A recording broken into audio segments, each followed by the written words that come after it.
Iya, halo Sobat Kismin, kembali lagi bersama channel otomotif ya. Kali ini kita akan mereview sebuah gadget ya, ponsel. Ngomong-ngomong gimana nih kabar Sobat Kismin di tengah pandemik corona kayak begini? Mudah-mudahan sehat-sehat terus ya. Jaga diri, jaga pola hidup, dan yang terpenting ya tetap jaga kesehatan ya.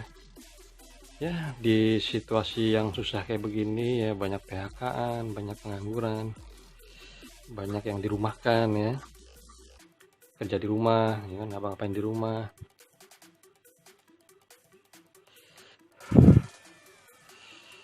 Tapi tetap semangat, eh, tetap produktif meskipun kita di rumah ya.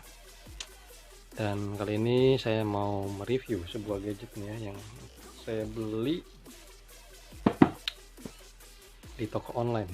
Kebetulan di Topet ya. Saya beli beberapa hari yang lalu, seminggu yang lalu, di toko DMC Clothes ya. Iya bener ya, DMC Clothes itu nama tokonya ya.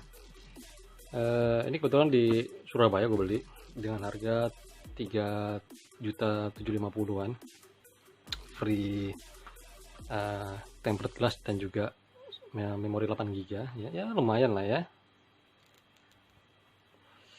meskipun ya udah agak remeh ya, memori 8 GB udah jarang biasanya di sini pasaran, tapi lumayan lah ya buat nambah-nambah koleksi memori.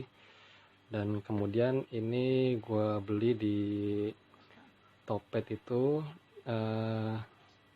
karena mau beli ke mall-mall kita ya nggak boleh kemana-mana ya kan, jadi di rumah aja. Jadi bismillah kemarin tuh belinya tuh, agak deg-degan juga sih.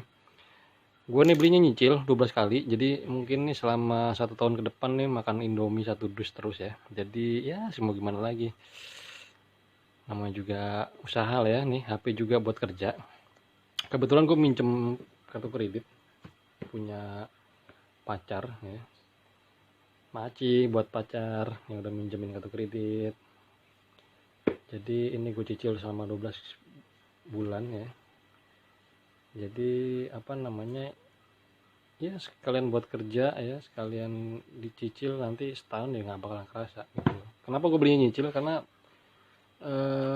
biar nggak berat aja gitu ya, beli langsung 3,7 sekaligus jebret, nggak lama lagi ya nanti keluar lagi HP baru nih 6 bulan kemudian. Jadi pelan-pelan ya, sambil kita nikmatin, kita cicil aja ya.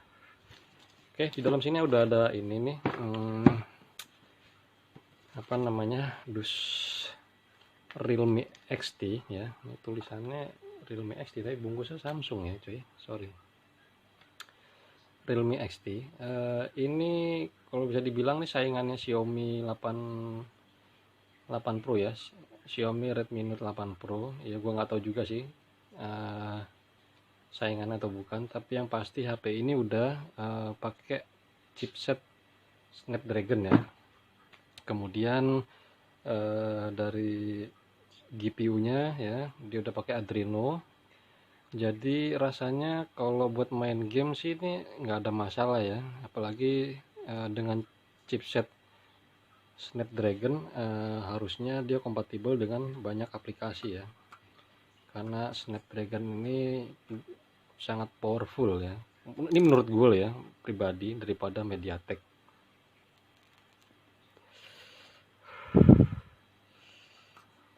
Dan selanjutnya memori nih ya. Dari memori HP ini itu RAM-nya sekitar 8 GB ya. Ya itu kenapa gue butuh banget ini HP, karena buat kerja, selain buat kerja juga ya gue biasanya utek-utek ya, eksperimen di HP ya. Dan gue tuh orangnya nggak bisa lihat HP itu kosongan, jadi nanti lu bakalan kaget kalau lihat aplikasi gue ya sebajak ya, mungkin satu playstore itu hampir kedownload semua. Kemudian dari internalnya dia udah 128 ya, ini lega banget, udah kayak lapangan sih harusnya untuk saat ini ya.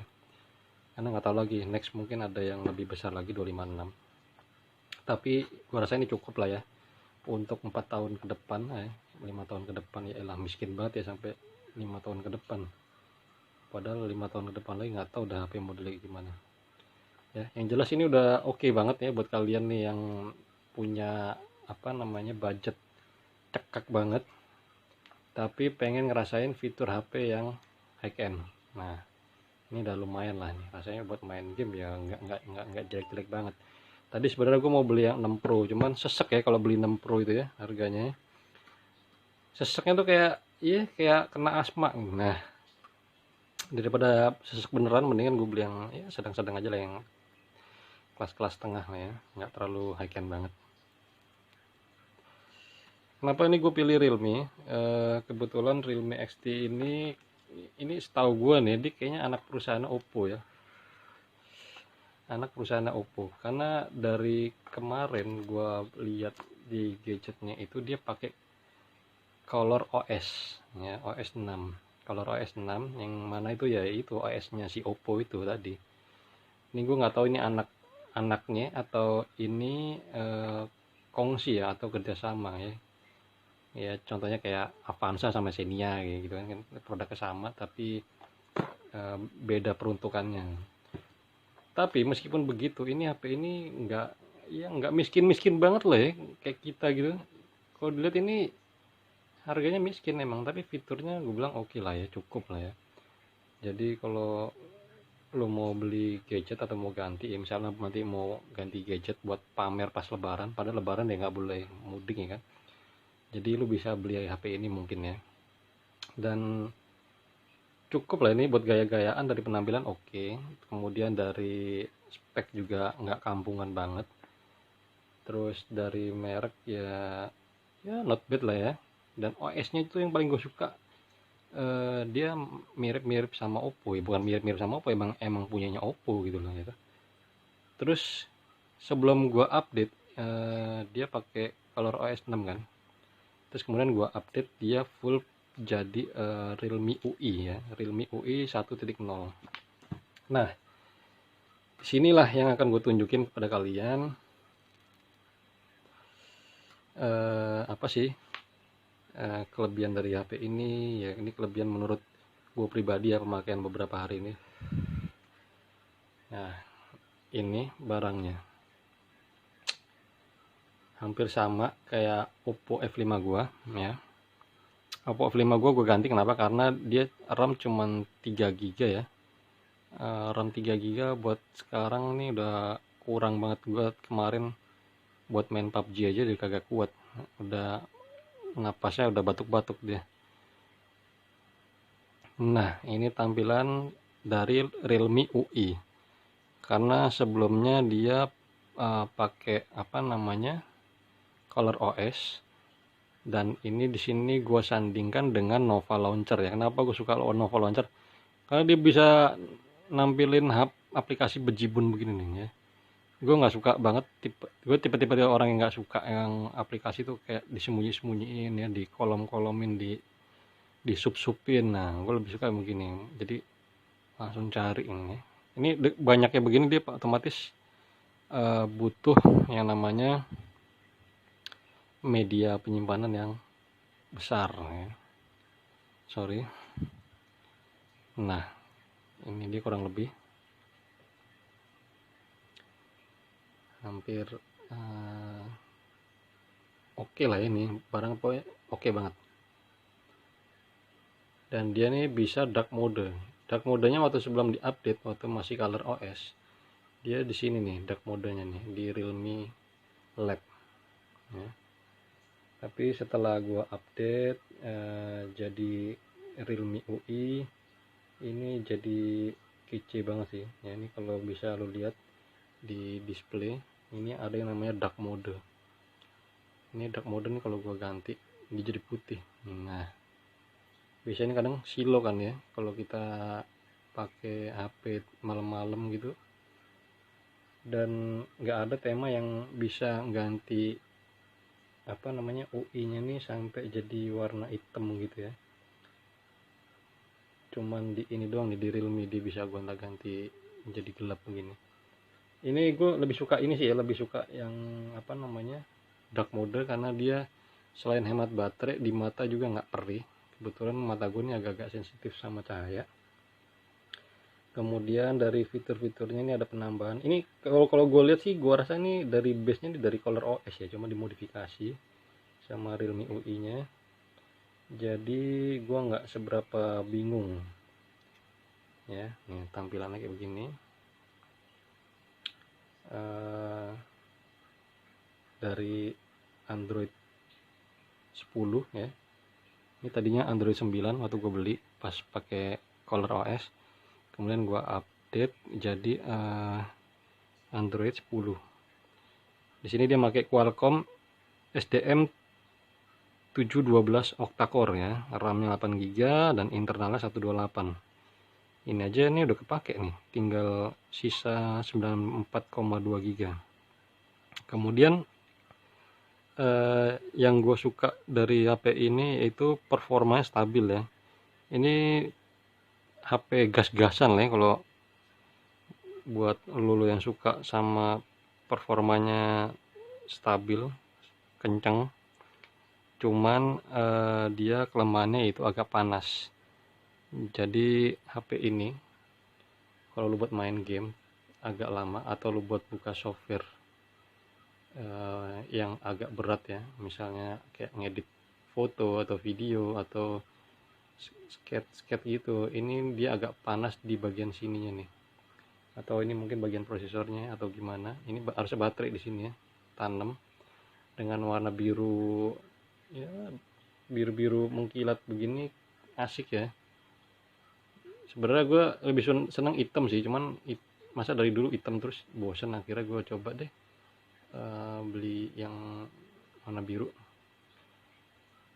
Dan ini ukurannya 6,4 inch ya, jadi nggak terlalu besar-besar amat. Setelah pakai tangan begini masih enak digenggam ya.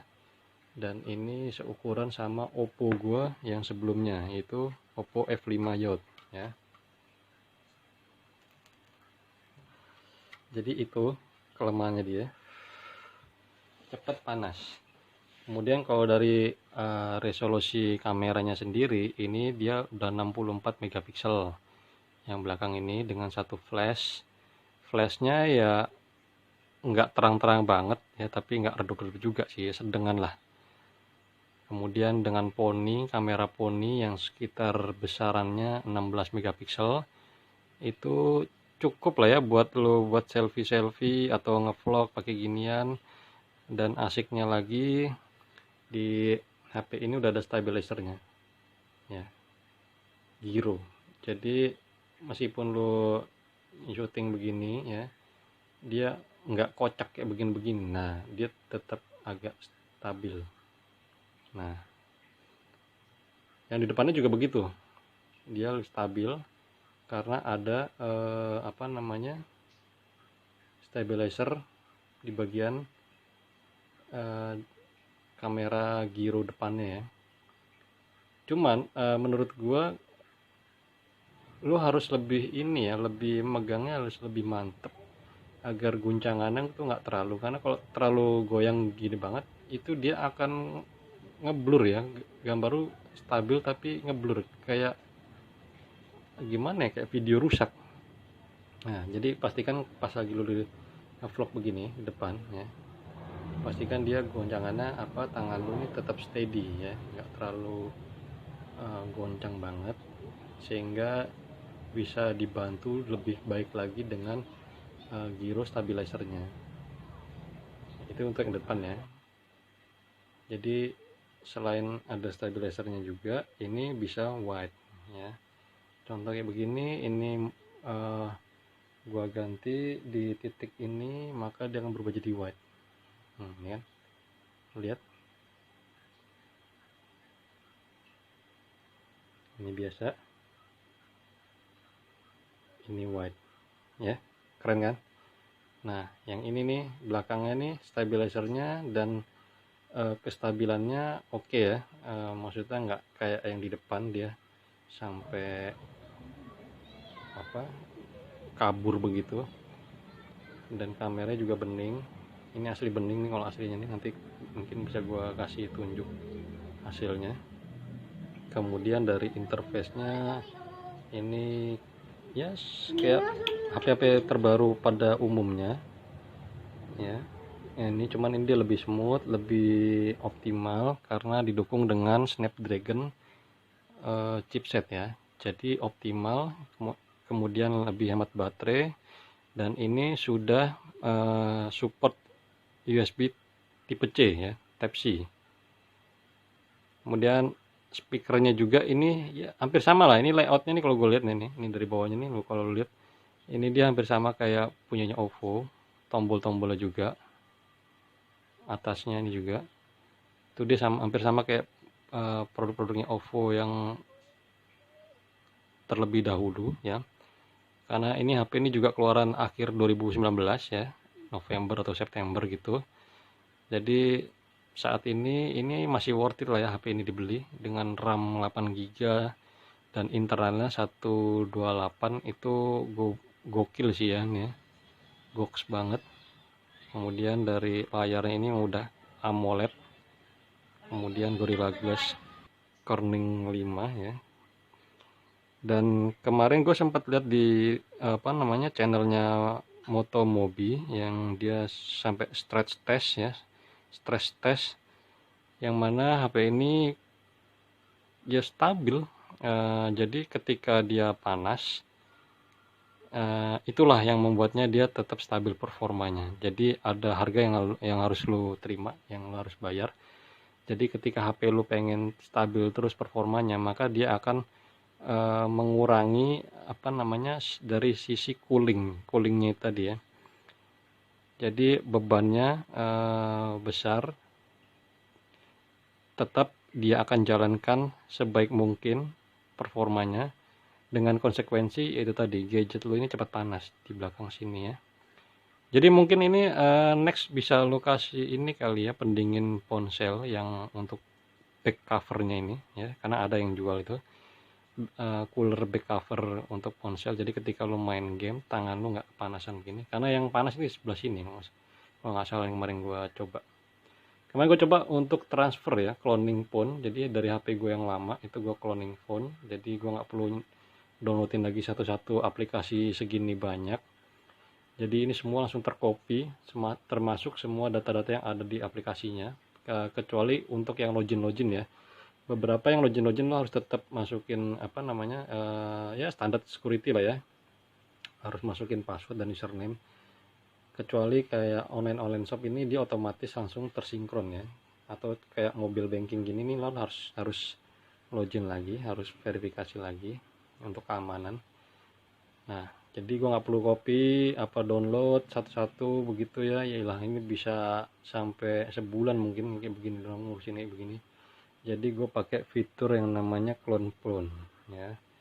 Clone phone ini sebenarnya udah ada di apa namanya di HP gue yang Oppo F5. Jadi kebetulan ini juga Android 10-nya nih bisa clone phone antar sesama Android meskipun beda versi. Jadi lu tinggal sinkronin aja ya, dia akan menciptakan sebuah hotspot sendiri ya, dan langsung koneksi, tukar-tukaran data, cloning data, sehingga ya pokoknya easy banget lah, gampang banget, nggak ribet, nggak rewel ya, kayaknya oke lah.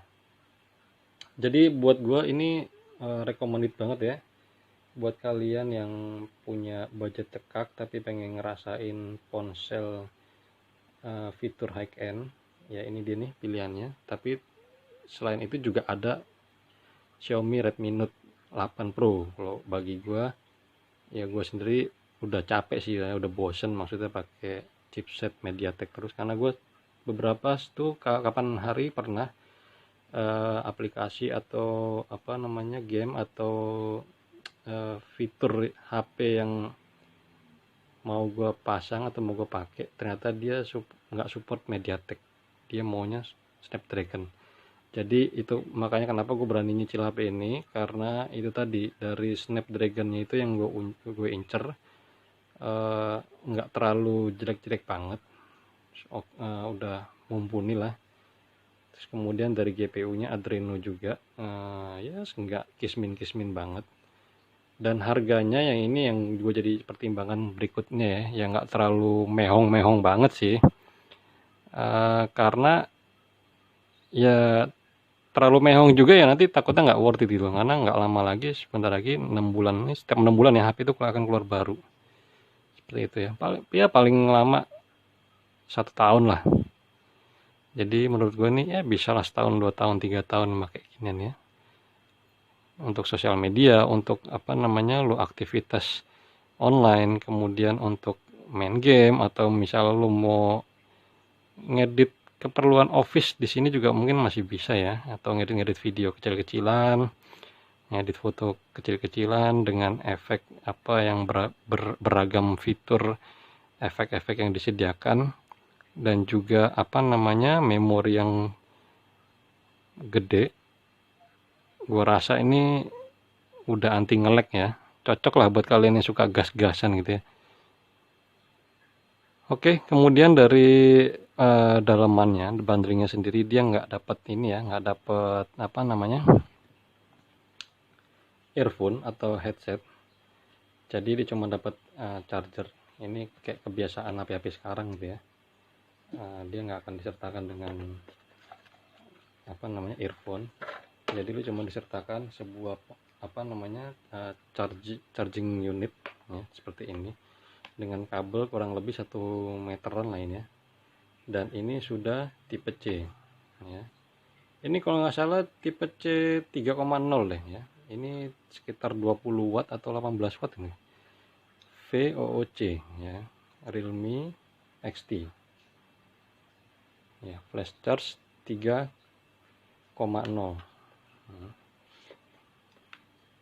Jadi ini chargernya charger individualis ya, charger egois, tapi oke lah ya, mantap.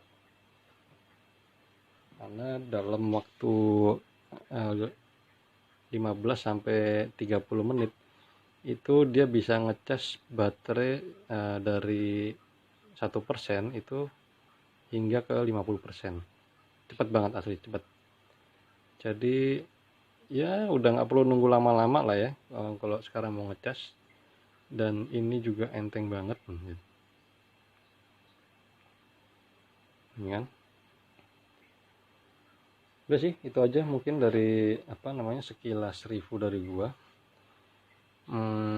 Apalagi ya, mungkin kalau ada yang mau nambahin atau mau nanya-tanya atau mau kasih apa masukan, bisa ya kita tukar pikiran di komen lah ya, biar kita bisa saling paham, bisa saling ngerti gadget-gadget yang sekarang lagi in. Kemudian untuk yang mau apa namanya, tanya tentang misalnya ini belinya di mana gitu ya, misalnya lu juga sama-sama di Surabaya ya, lu bisa komen aja, nanti akan gua kasih linknya ya. Kemudian jujur gue berterima kasih banget sama yang sellernya ini, karena dia baik banget, nggak pelit. Dan mungkin ya sudah, itu aja ya, kita ketemu di next video. Mungkin gua nggak tahu mau review apa lagi next. Sekian dari gua, buat kalian tetap jaga kesehatan ya, dan jaga diri baik-baik.